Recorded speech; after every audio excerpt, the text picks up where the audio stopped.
If you are mentally and emotionally exhausted from the life that you are living, this video might be for you.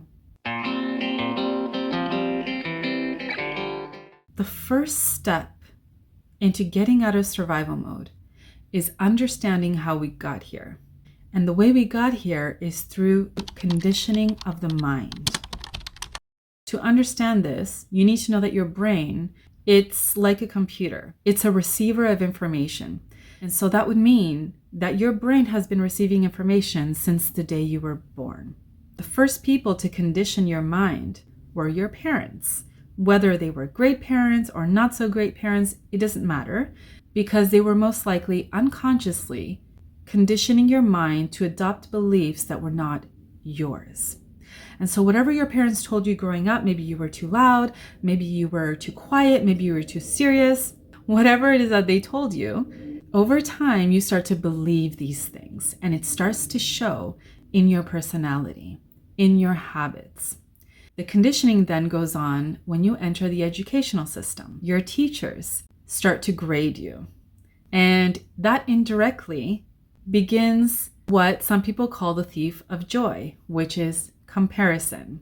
Comparison starts when other kids in your class have higher grades than you, and everything is measured by your performance. Then the conditioning continues in the workplace, and then you end up in the situation where you're in survival mode and you don't know how to get out. You don't know how you got here. And the place where all of this conditioning resides is in the subconscious part of your brain. Your subconscious mind creates 95% of your reality, if not more. And so that would mean that you use your conscious awareness to make decisions about 5% of your day. Maybe you use it to decide if you want a coffee or a latte. Maybe you use it to choose what it is that you want to eat for dinner.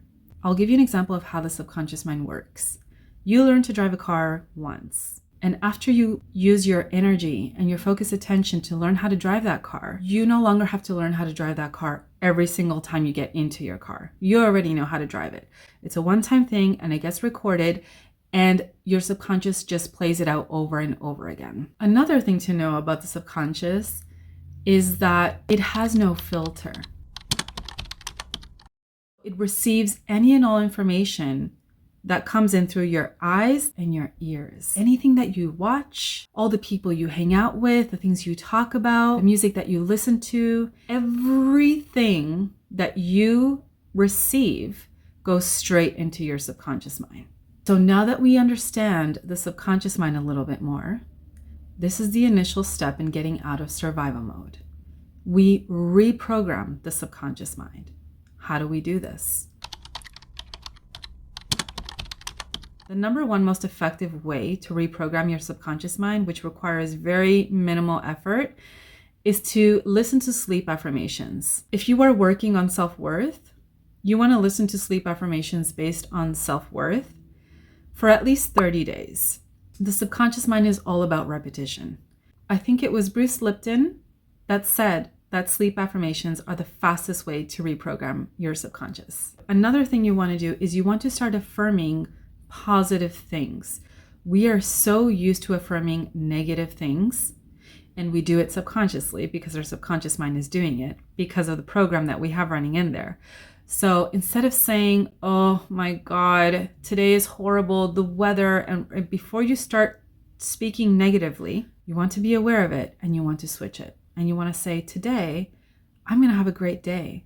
Today, something really awesome is going to happen to me. You just want to start affirming the opposite of what you usually affirm. And you want to repeat and repeat and repeat and be consistent with the positive affirmations until your subconscious mind picks up on it. And then you'll say them without any real effort. The next thing you want to do is you want to pay attention to your inner dialogues. So how do you speak to yourself? Most likely you'll have a program running where, maybe you were scolded a lot when you were growing up, nagged, and all of those things are just going to keep replaying in your mind.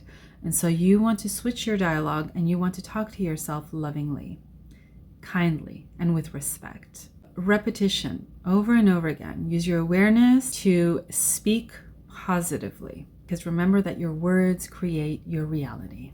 The next thing you want to do is you want to really work on your self-worth and your self-limiting beliefs, because the conditioning of the mind that we talked about earlier conditioned you to believe that you need to go and exchange your time for money.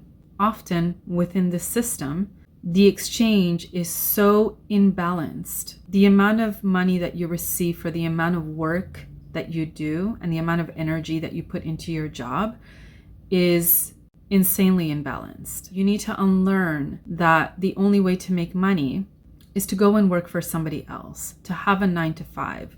If you think about it, throughout your whole time in school, you've been prepared to work for other people.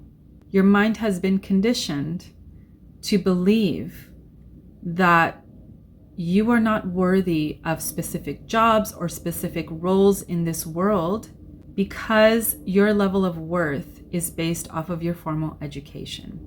And that could not be further from the truth. If you look at many, many successful people in this life, the majority of them do not have formal education. So sometimes it's better to not have so much formal education because the conditioning will be less. But either way, you want to work on your self-worth, self-limiting beliefs. You want to understand that your vision or your passions or your dreams are absolutely possible only if you believe that they are possible.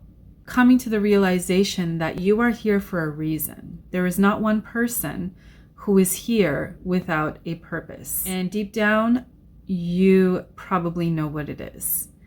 And maybe you've been told that it's not going to work for you, it's not going to bring you money. And the problem with that is that we end up believing these things. Only you can decide if your dream is possible, if your passion is worth pursuing. And when you decide that it is possible and that you can not only realize your dream, but you can create an absolutely abundant life doing what it is that you are passionate about. So knowing that your dream is absolutely possible and working on that dream one baby step at a time every single day. Alcohol is a huge thing within our society. It's very normalized and a lot of people drink after work. So people go to a job that they don't particularly like. Some people hate their jobs and they come home and they want to relax, they want to de-stress, and so they drink alcohol. What happens when you drink alcohol is that you disconnect from your emotions. And although it might feel good for a short period of time, it doesn't do anything to get you out of survival mode, because once the effects are done, you're jumping right back into survival mode the following day. Instead, what you want to do is you want to resist the craving for the alcohol. Just put it aside for a week. And during that time that you would drink, pick up a book, listen to a lecture, watch an inspiring movie, consume something that is going to help you get closer to being a creator in your life. Consume something that is going to help you be more conscious of the decisions that you're making. Another thing you want to do is you want to face your finances head on. The amount of money that you owe, the amount of money that is coming in, the amount of money that is coming out, you want to face that head on. And this might sound obvious to a lot of people, but you'd be surprised how many people turn a blind eye to their expenses, to their debts, because they don't want to see it. So you want to make a list and be very clear about your expenses. And this is going to help you organize yourself. And how you want to organize yourself is you want to start tweaking the things that you do not absolutely need in your life. Ultimately, what you want to do is you want to have more money coming in than the money that is going out. It was Robert Kiyosaki that said that if you have more income than expenses, you are already wealthy. And what he meant by that is that you already think like a wealthy person. So you want the amount of money that is coming in to be larger than the amount of money that is leaving your account. And what this is going to do is it's going to give you peace of mind when you go to sleep. You are going to know that all your expenses are covered. Even if you're left with $5, it doesn't matter. At least you know that all your bills, all the necessary things that need to be paid off are covered, and you can go to sleep peacefully. And now, what happens when you are at peace and that anxiety has left your body, you are now starting to get out of survival mode. And this is where the good stuff happens. When your body starts to relax, you have more space to create. You have more space to make decisions. You have more leeway. This is the transition from survival mode to conscious creator mode. What happens when you have space to create is you receive impulses, creative impulses, you get ideas, and then you start to create based on whatever it is that your passion is. The tricky part is that you have to act on those ideas. So if you're an aspiring musician, it doesn't matter how old you are, it doesn't matter what kind of job you have. If that is truly your passion, then that is probably the reason why you're here. So you're going to get a creative impulse. Maybe you write a song, maybe you start a YouTube channel or a social media account. Whatever impulses that you receive when you are relaxed, you need to act on them. Because one video, one YouTube channel, one anything that you create can change your life completely. Remember that these impulses will only come to you when you are out of survival mode. You need space, you need mental space, clarity, you need spiritual space to be able to create things. And so when you start creating, this is when things are going to start moving in the direction that they are meant to go. And this is when you're going to start seeing money coming in. When you create, you put something out there and you allow it to make money for you. In 2024, anything can make you money. A YouTube channel, social media, a product, a course, merch. I mean, literally anything that you create and put out online creates a stream of passive income. And as you create your first stream of income, you will then create more and more and more. Because the more money that comes in, the more relaxed you're going to feel. The more money that comes in, the more space and time you will have to create. And then you're going to take a look around at your life and you're going to say, I'm not in survival mode anymore. I am in conscious creator mode. If this video helped you in any way, please subscribe, like the video, and share with a loved one who might need it. I'll see you next time. Take care. Peace out. Love you.